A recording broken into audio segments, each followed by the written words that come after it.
Hello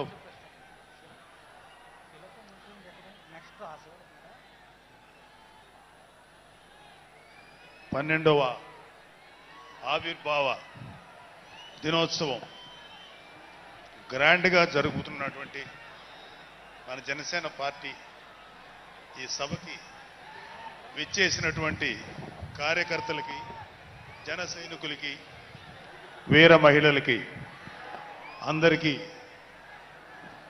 అలాగే ఇక్కడ ఉన్న లీడర్స్ అందరికీ, నాయకులందరికీ, మహిళా నాయకురాళ్ళందరికీ కూడా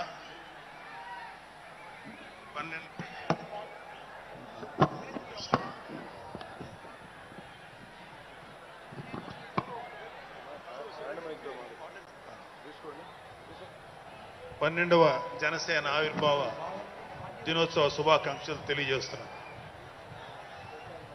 అంటే కొంచెం 2 మినిట్స్ ఎక్స్ట్రా ఉంటుంది తాతారావు గారు, కొంచెం నన్ను అలౌ చేయండి. 2 నిమిషాలంటే కొంచెం కష్టం. సో కొన్ని సందర్భాల్లో మాట్లాడటం మాటలు కరువు అవుతాయి, ఏం మాట్లాడాలో అర్థం కాదు. ఎందుకంటే ఒక సంవత్సరం, దాదాపు 9 నెలలు 10 నెలల క్రితం మనం అధికారంలో లేవు. అప్పుడు మనకి ఎలాంటి విషయాన్నైనా, ఏ విషయాన్నైనా తీవ్రంగా మాట్లాడగలిగేటువంటి శక్తి ఉంది.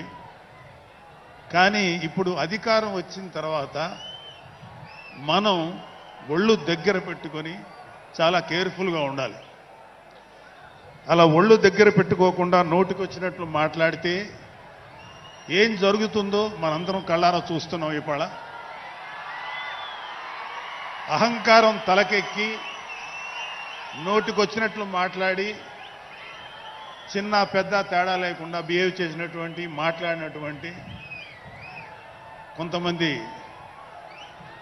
ప్రతిపక్ష అని చెప్పలేములేండి, ప్రతిపక్షం లేదు కదా, నాయకులకి ఏం జరిగిందో తెలుసుకున్నాం. కాబట్టి ప్రతి మాట ఆచితూచి మాట్లాడాలి. సో అందుకని కొంచెం అది కూడా కాకుండా మేమందరం కూడా మాకు కొన్ని లిమిటేషన్స్ ఉన్నాయి. మన ప్రెసిడెంట్ గారు ఏమాత్రం ఒక మాట తేడాగా మాట్లాడినా ఒక ఏ విధంగానూ స్పేర్ చేయనటువంటి వ్యక్తి, ఒక డిసిప్లైన్డ్ లీడర్ ఆయన. సో ఆయన ఆధ్వర్యంలో చాలా జాగ్రత్తగా పనిచేస్తాం, జాగ్రత్తగా మాట్లాడతాం. Thank you very much. అసలు ఒక 12 సంవత్సరాల కాలం అంటే మన హిందూ సాంప్రదాయంలో 12 సంవత్సరాలకి ఒక ప్రత్యేకత ఉంది. మన కృష్ణ, గోదావరి లాంటి నదులకి పుష్కరాలు జరుగుతుంటాయి, చాలా పవిత్రమైన రోజులు అవి. అలాగా మిగతా అన్ని ఆవిర్భావ సభలు ఒక ఎత్తు అయితే ఈ 12వ ఆవిర్భావ సభ ఒక నదికి వచ్చిన పుష్కరాలు ఎంత పవిత్రమైనయో అంత గొప్ప రోజు ఈరోజు. సో ఈ అవకాశం మనకి ఇచ్చినటువంటి పవన్ కళ్యాణ్ గారికి మనం అందరం సదా కృతజ్ఞులై ఉండాలి. ఇప్పుడు పవన్ కళ్యాణ్ గారు ఆయన సాధించినటువంటి సక్సెస్, ఆయన సాధించినటువంటి విజయం మనం ప్రత్యేకంగా చెప్పుకోకర్లా.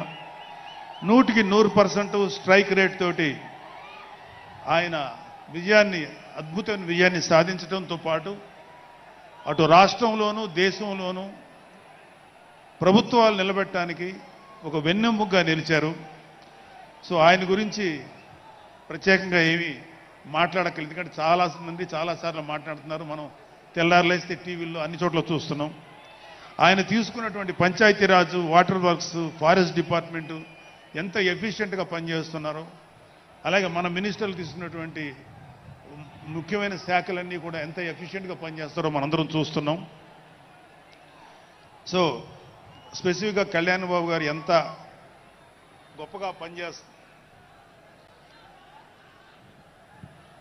గొప్పగా పనిచేస్తారని మనమేమి ప్రత్యేకంగా మాట్లాడుకోకర్లేదు.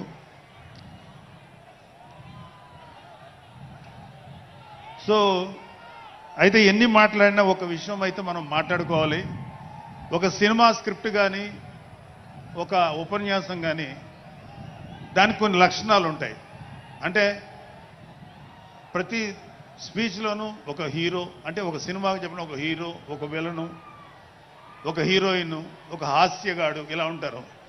సో మనం వైసీపీ హాస్యగాళ్ళ గురించి చెప్పుకోకుండా ఈ స్పీచ్ని ఎండ్ చేయలేం. ఎందుకంటే జగన్ లాంటి హాస్యనటుడు కనే కళల గురించి మీకు చెప్పాలి. ఆయన ఎలక్షన్స్ అయిపోక ముందు నిద్రలోకి వెళ్ళారు. ఇప్పటికి నిద్ర లేవాలి. అప్పుడప్పుడు నిద్రలో లేచి కలవరిస్తుంటారు. మొన్న కూడా ఒక మాట చూశారు.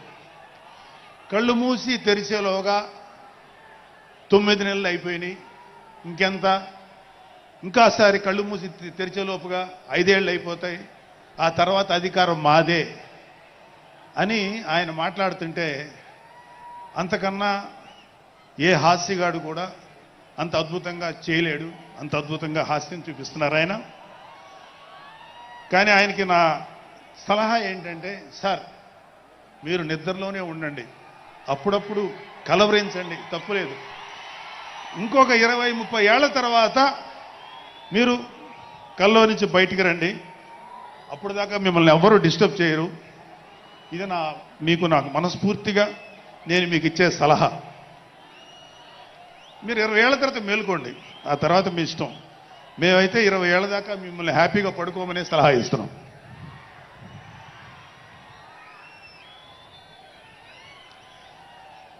సో ఆంధ్రప్రదేశ్లో పవన్ కళ్యాణ్ గారి యొక్క చొరవతోటి ఏర్పాడైనటువంటి ఈ కూటమి ప్రభుత్వం ఎన్ని చోట్ల ఎంత పెద్ద సక్సెస్ అయిందో, ఎంత 164 సీట్లు సాధించే దిశగా ఆయన ఎంత కష్టపడ్డారో మనందరికీ తెలుసు.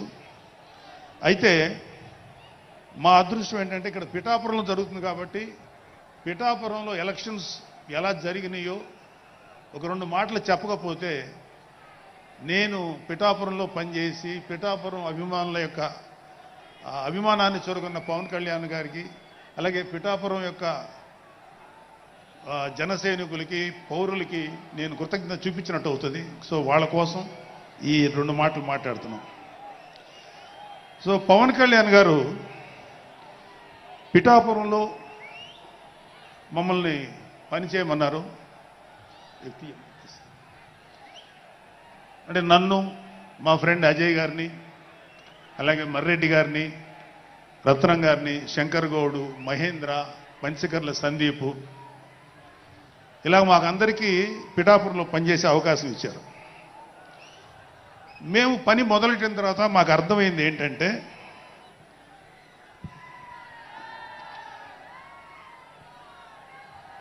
పవన్ కళ్యాణ్ గారికి ఆల్రెడీ ఇక్కడ విజయం ఖరారైంది. మనం ఓన్లీ పని చేస్తున్నట్టుగా ఉండడమే తప్ప మనం కొత్తగా చేయాల్సిన పని ఏమీ లేదు అని చెప్పి నాకు అర్థమైంది. నాకే కాదు మా అందరికీ అర్థమైంది. సో మేము దీన్ని ఎంత గొప్ప అదృష్టంగా తీసుకుంటున్నామంటే, పవన్ కళ్యాణ్ గారు మీరు పని చేసేసేటువంటి మేము ఇక్కడ ఏదో పని చేసాం అనే తృప్తి మాకు ఇవ్వటం కోసం ఆయన ఈ మమ్మల్ని అపాయింట్ చేశారు తప్ప ఆయన గెలుస్తారన్నది, ఆయన అఖండ విజయం సాధిస్తారని ఆయనకు ముందే తెలుసు. కానీ ఆ సాటిస్ఫాక్షన్ మాకు ఇవ్వటం కోసం మాకు ఈ అవకాశం ఇచ్చారు. అయితే అది మా అదృష్టంగానే ఫీల్ అవుతున్నాం. చంద్రుడికో నూలు పోగులాగా ఆయన పడిన కష్టానికి ఒక చిన్న పని చేసామనే తృప్తి అయితే మాత్రం మాకు నిజంగానే ఉంది. అయితే ఇక్కడ పిఠాపురంలో పవన్ కళ్యాణ్ గారు అఖండ విజయం సాధించడానికి 2 ఫ్యాక్టర్స్, 2 ఇంపార్టెంట్ ఫ్యాక్టర్స్. ఒకటి మన ప్రెసిడెంట్ జనసేనాని పవన్ కళ్యాణ్ గారు అయితే, రెండో ఫ్యాక్టర్, నాట్ వ్యక్తి, ఫ్యాక్టర్ పిఠాపురం జనసైనికులు, పిఠాపురం పౌరులు, పిఠాపురం ఓటర్స్. వీళ్ళిద్దరూ లేకపోతే మేము ఏమి చేసినా ఏం ఉపయోగం లేదు. సో మాలో ఎవరైనా ఇంకెవరైనా సరే పవన్ కళ్యాణ్ గారి విజయానికి నేనే దోహదపడ్డాను అని ఎవరన్నా అనుకుంటే అది వారి కర్మ, అంతకంటే ఏం చేయలేం.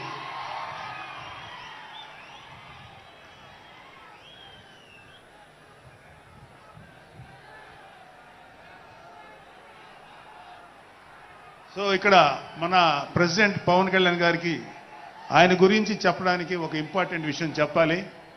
అది ఏంటంటే, మొన్న ఈ మధ్యన మా అమ్మగారితో మాట్లాడుతున్నప్పుడు మా కళ్యాణ్ బాబు గురించి ఒక మాట వచ్చింది. యాక్చువల్గా ఇక్కడ నేను ఒక అన్నగా మాట్లాడకూడదు, కానీ నేను ఒక పార్టీ జనరల్ సెక్రటరీగా మాట్లాడాల్సి వచ్చినా కూడా ఒక అన్నగా ఈ ఒక్క విషయం నేను చొరవ తీసుకుని మాట్లాడాలి.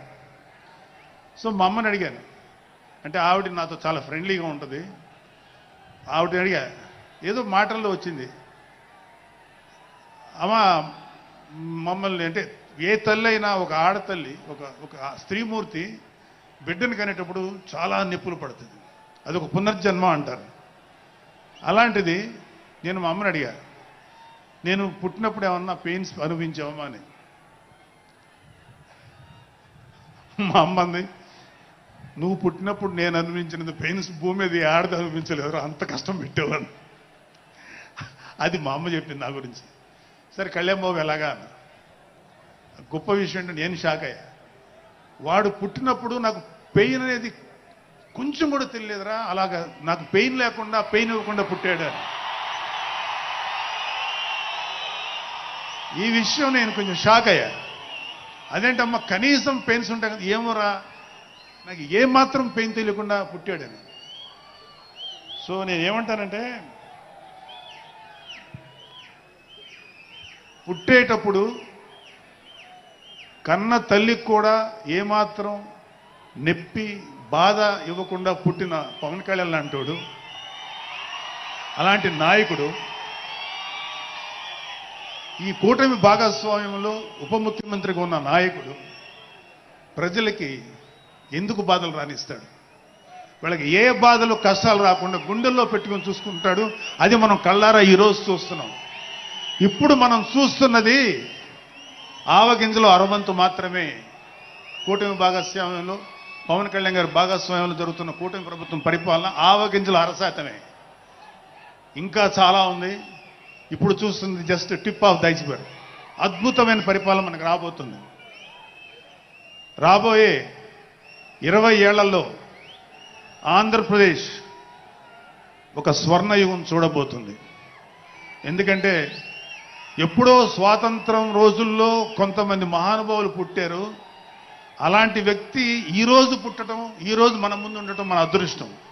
అలాంటి వ్యక్తి దగ్గర పని చేయడానికి ఇగో ఈ స్టేజ్ మీద ఉన్న ప్రతి ఒక్కళ్ళం గర్వంగా ఫీల్ అవుతున్నాం. మాకు పదవులు వచ్చినా రాకపోయినా ఆయనకు సేవ చేస్తాం. నేనేమంటానంటే, మీరందరూ తెలుసుకోవాల్సింది, మీరు పవన్ కళ్యాణ్ అంత గొప్పవాడు కండి, తప్పులేదు. రాకపోతే అంతగా అవ్వలేకపోతే ఒక గొప్పవాడికి అనుచరుడిగా మారండి, ఏదైనా మంచిదే. నేను ఆ పని చేశాను. రెండో పని, పవన్ కళ్యాణ్ గారు అంత గొప్పగా నేను అయ్యే దమ్ము లేదు, కానీ ఆయనకి అనుచరుడిగా మాత్రం నాకు అవకాశం ఇచ్చారు. అది నేను చాలా సంతోషపడతాను.